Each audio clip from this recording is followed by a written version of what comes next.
Qué gusto, patria querida, aunque sea en la lejanía. Que estén disfrutando la fiesta de junto a sus familias, en nuestras hermosas playas, en nuestras montañas, en la Amazonía, por esas extraordinarias carreteras de la década ganada, de nuestra revolución ciudadana. Digan lo que digan, que ese quien se queje, no podrán tapar el sol con un dedo. Yo esperaba, sinceramente, retirarme de la política, por eso vine a Bélgica, y retirarme definitivamente, lo dije en algunas ocasiones, pero por lo menos algunos años. Estaba cansado, creo que el país también estaba cansado. Mi familia fue la gran sacrificada, venir acá, tener un poco de paz, devolverle a mi familia 10 años, que estuve muy poco con ellos. Pensé que dejaba la patria en Puerto Seguro. Habíamos ganado la presidencia. Con el favor del pueblo ecuatoriano habíamos ganado la mayoría en la asamblea. Ahora me doy cuenta lo ingenuo que fui. Esto realmente ha sido una pesadilla. El mismo que decía en campaña, pueden revisar, Lenín Moreno Garcés, que yo era el mejor presidente de la historia del Ecuador. Aquellos que decían, Lenín Moreno en sus discursos, que sus nietos, sus descendientes iban a escuchar que ellos trabajaron con Rafael Correa en una revolución que ya es leyenda. Los mismos que se despidieron de mí el 24 de mayo, llamándome nuestro eterno presidente. Ahora dicen que soy jefe de una mafia, que he dejado quebrado el país. Ahora resulta que todo ha estado mal. Han sido tan solo lobos disfrazados de corderos. Frente a esta avalancha impresionante de infamias, ya sin equilibrio, ya no hay enlaces sabatinos, ya no hay un gobierno que diga la verdad. Escuchamos del gobierno mentiras y la prensa refuerza y es cómplice en esas mentiras. Frente a la ausencia de prensa independiente, de quien diga la verdad. Voy a retomar, cuando sea necesario, no cada sábado, los enlaces ciudadanos, esta vez con ayuda de la tecnología, por Facebook, utilizando internet. La ventaja es que no está aquí el macho, así que no tenemos que aguantar sus chistes agrios. Insisto, esto será cuando sea necesario, se anunciará convenientemente, con anticipación. Serán enlaces que espero no duren más de una hora y es para dar información. Ojalá puedan tener lápiz, papel para apuntar. Y no va a ser cada sábado, sino cuando sea necesario para aclarar tantas mentiras. En primer lugar, quiero aclarar una mentira que la han rodado años. Me encuentro en el departamento, mi departamentito en Bélgica. ¿Se acuerdan que para cada elección sacaban la foto de una mansión, un castillo? La mansión de Correa en Bélgica. Vamos a ver la mansión del jefe de la mafia. Aquí está. De la puerta, ¿la pueden ver? En la sala, un sofá cama. El comedor, me voy un poquito para atrás para que vean todo. En un solo ambiente, sala, comedor, cocina.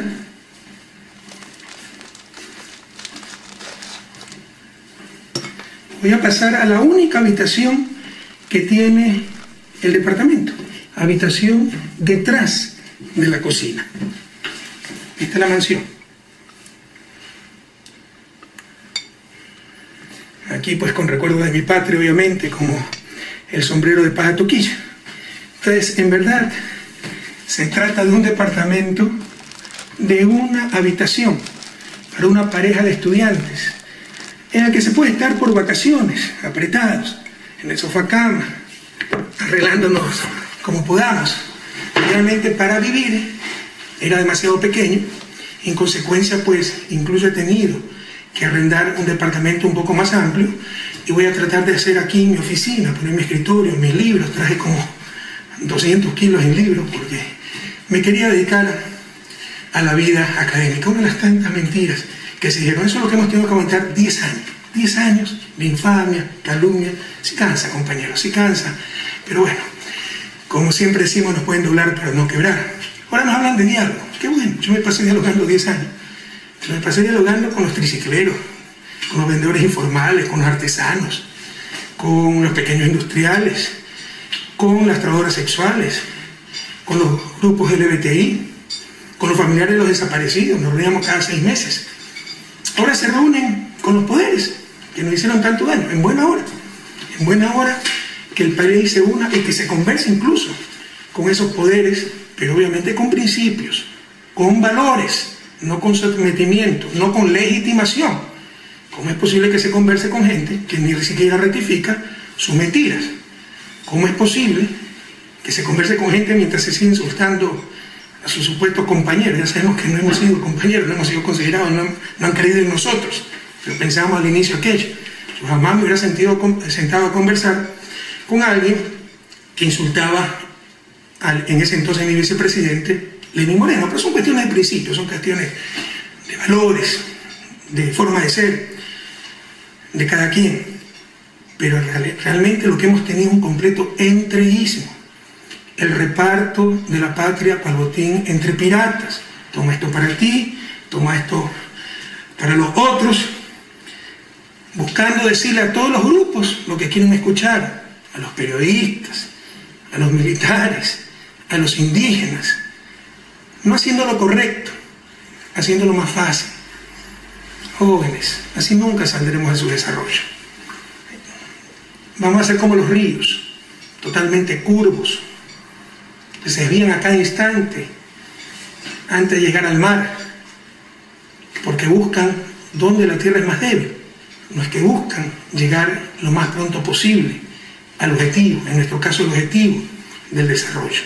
Así no saldremos del subdesarrollo. Estamos ante un estilo de gobierno que se dice a todos lo que quieren escuchar, no se hace lo correcto, se hace lo más fácil, se quiere contentar a todo el mundo. Y como siempre decimos, la fórmula del éxito no la conozco, pero del desastre es querer contentar a todo el mundo. Y lamentablemente todo eso se puede aceptar en el juego democrático. No lo compartimos, creemos que es una forma mediocre de hacer política. Falta liderazgo, falta quien dé las grandes visiones nacionales.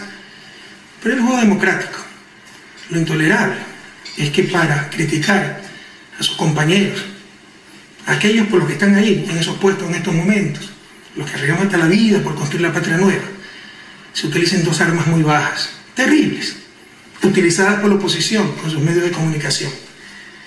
Es así prensa corrupta.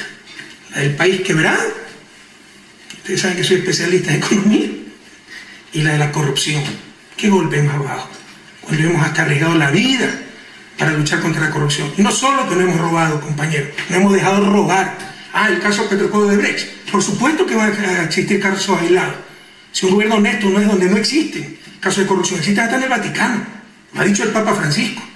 Es donde se persiguen, se investigan, se sancionan esos casos de corrupción, donde no se tolera la corrupción.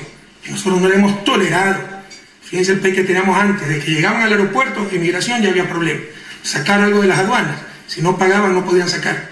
Ya no existe nada de eso. Estos casos aislados de corrupción serán sancionados y que se investiguen, compañeros. Pero hablemos de la primera barbaridad, que hemos dado un país quebrado, sobreendeudado. Podemos hablar muchísimas cosas, de todo lo que tuvimos que enfrentar estos 2 últimos años, pérdida de 10% del PIB en exportaciones, primera vez en más de 30 años que caen 2 años seguidos las exportaciones, pero esta vez sin tener moneda nacional y soportando macro devaluaciones de Colombia y de Perú, apreciación del dólar, pero además desastres naturales muy graves, invierno, activación del Cotopaxi, terremoto gravísimo, y además 1.100 millones pagados a Oxy, Chevron, por esos litigios a los que nos llevan por los tratados de protección recíproca de inversiones firmados durante los años 90. Eso lo conoce el país. Admira al mundo cómo logramos superar todos esos problemas con el menor costo posible. Ahí no se puede evitar el costo. Se tiene que buscar el menor costo posible y sobre todo proteger a la grande mayoría, a los más pobres, que no aumente desigualdad, etc. Pero vamos a referir solamente al aspecto deuda, cómo se ha maltratado el aspecto deuda. Lo primero, para simplificar, digamos que hay 3 niveles de deuda, en verdad hay más, pero son los 3 niveles que están utilizando y confundiendo. El primer nivel es la deuda consolidada. ¿Qué es la deuda consolidada? Es, como dice el artículo 124 del Código Orgánico de Planificación y Finanzas Públicas aprobado por nosotros limita el endeudamiento público, el monto total del saldo de la deuda pública realizada por el conjunto de las entidades y organismos del sector público. En ningún caso podrá sobrepasar el 40% del PIB. Señor Lasso, es ley, es Código de Planificación Financiera, no es Constitución. Usted quiso ser presidente de la República y supongo que todavía quiere. 2 veces ha sido candidato y ni siquiera sabe que esto no es principio constitucional, sino es ley que nosotros mismos aprobamos. El señor Lasso manifestaba de acuerdo a la Constitución, no se puede pasar del 40%. Pero ¿qué nos dice el conjunto de las organizaciones e instituciones del sector público? Queremos saber cuánto debe ese conjunto. Es como cuánto debe una familia. Sería un absurdo, para saber la capacidad de pago de esa familia, que yo contabilice cuánto le debe el papá a la mamá o el hijo a la mamá. Tenemos que contabilizar cuánto le debe el papá al vecino, la mamá al banco, el hijo al compañero. Es decir, lo externo a la familia. Eso se llama deuda consolidada. Y aquí no estamos inventando nada nuevo. Está en el Manual de Finanzas Públicas del Fondo Monetario Internacional. Pero a cierta gente le gusta el Fondo Monetario de acuerdo a sus conveniencias. Y está en el reglamento del Código Orgánico de Planificación. Cómo se mide, para fines legales, ¿no?, el nivel de endeudamiento con la deuda consolidada. Es decir, se netea la deuda al interior del sector público. Pregunten a la Comisión de Presupuesto, ya se mandó el presupuesto para este año. Y ahí ponen como deuda la deuda consolidada.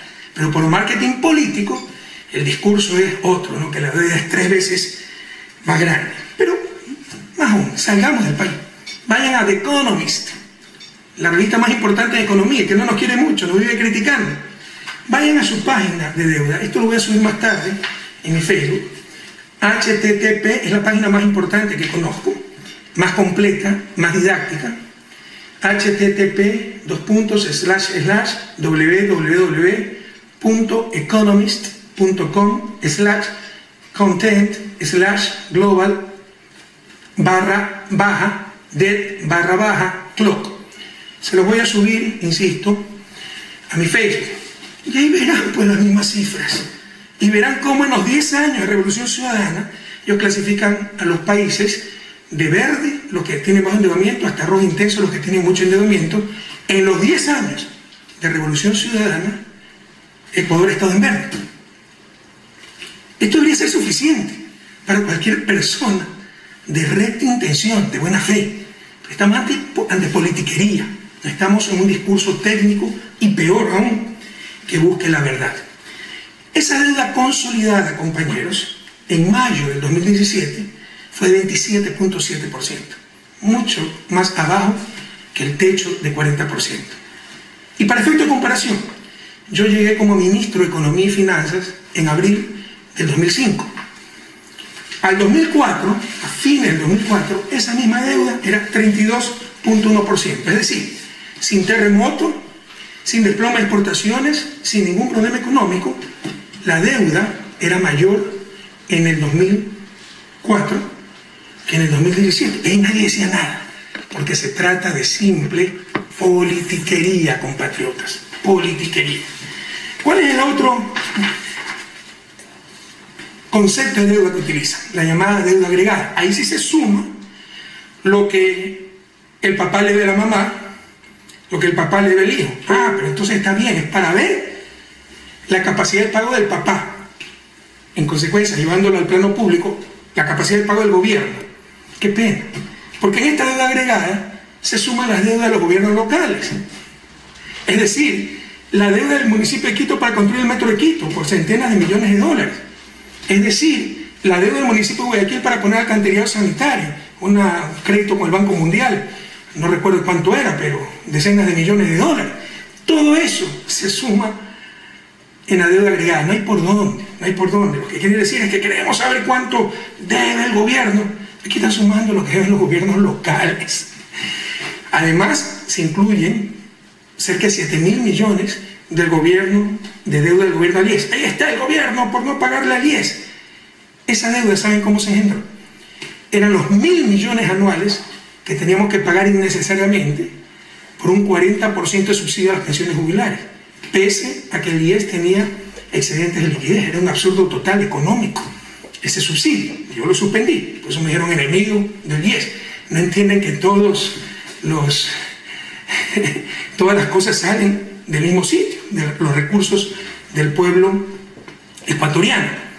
En todo caso, el 2004, cuando yo llegué como ministro de Finanzas, abril del 2005, sin obras, sin servicios públicos, con carreteras destruidas, sin hidroeléctricas, sin multipropósitos, sin desastres naturales, con sueldos de miseria de la policía, los maestros, los soldados, los médicos. En el 2004, esa deuda agregada era 39.8%. Ahora es 41%. Pese a todo lo que nos ha pasado. Y nadie decía que había crisis, porque se trata de pura politiquería o de gente que no sabe lo que habla. Y vamos al tercer concepto que estamos utilizando, que ya no es deuda, es cualquier cosa. Han sumado todo, peras con camello, carro con arena, qué sé yo, han sumado de todo. Nunca se ha hecho eso, nunca. Ustedes revisen si hay alguna serie estadística. En los dos conceptos anteriores hay serie estadística, siempre se han utilizado esos conceptos. En esto que han sumado hasta pasivos contingentes, es decir, lo que podría ocurrir, ¿ya? Eso nunca se ha hecho. Nunca se ha hecho y por eso no hay estadística. Pero nosotros hicimos un ejercicio para calcular cuánto hubiera sido eso en el 2006. Quiero decirles que cuando yo fui ministro, abril del 2005, recibí atraso de $600 millones en una economía de $40 millones de dólares, 1.5 más o menos del PIB. Siempre ha habido atrasos, pero nunca se contabilizaban. Cuando llegué como presidente en el 2007, solo la contingencia de Oxy nos tenía demarados por $3.200 millones, con intereses. Esto llegaba casi a $4.000 millones. En una economía de menos de $50.000 millones, esto era 8.5% más o menos del PIB. 8.5% solo la contingencia de Oxy. ¿Se imaginan si yo sumaba todo esto para decirle el Ecuador está en crisis y justificar subida del gas, la gasolina, como siempre hacía? Nunca se ha hecho esto. Por primera vez quieren sumar todo, torturar los números hasta que confiesen lo que ellos quieren escuchar. Pero hemos hecho el ejercicio para el 2006, lo hizo Fausto Herrera, nuestro ministro de Finanzas, y actualmente, sumando todo, hasta lo que pudiera ocurrir, los pasivos contingentes, me parece que hasta la deuda del IES, que ni siquiera está en firme, y la tienen que pagar también, de acuerdo al informe de Contraloría, empresarios y trabajadores, está en 55% actualmente, esa suma de todo, no sé cómo llamarlo, porque no existe esa categoría en finanzas públicas, la suma de todo, hasta pasivo contingente, hasta lo que se le ocurrió. Bueno, en el 2006, si sumábamos todo eso, hubiera sido 65% del PIB. Y a nadie se le ocurría decir que la situación era crítica. Puro show, puro marketing político, para justificar medidas, paquetazos, justificar mediocridad y para dañar a la gente que 10 años sacó adelante este país en las más extremas condiciones los 2 últimos años. Pero ni así le dan la cifra. Ustedes vengan a Europa y hablen de un total de deuda PIB del 55%, y con todo respeto se les matan de la risa, porque aquí estamos en Bélgica, ¿no? Tiene 105% de deuda pública PIB. Medida de otra forma, no de esta forma. Holanda, Alemania tienen más del 60%, ni así le dan las cifras. Y nos ponen una serie de trampas, la trampa de valores absolutos.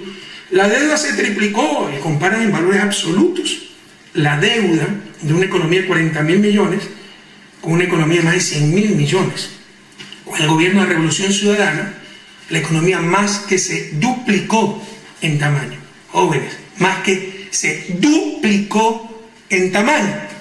Es un absurdo económico comparar en valores absolutos cuando la economía tiene una realidad totalmente distinta.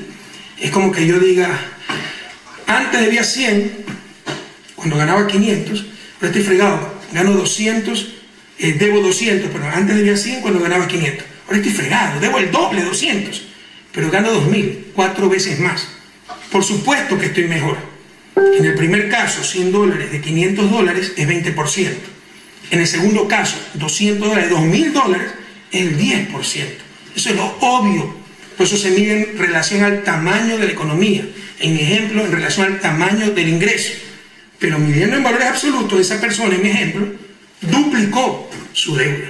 Son absurdos que no hace ni un joven de primer año de economía. ¿Qué dice el equipo económico ante tanto disparate?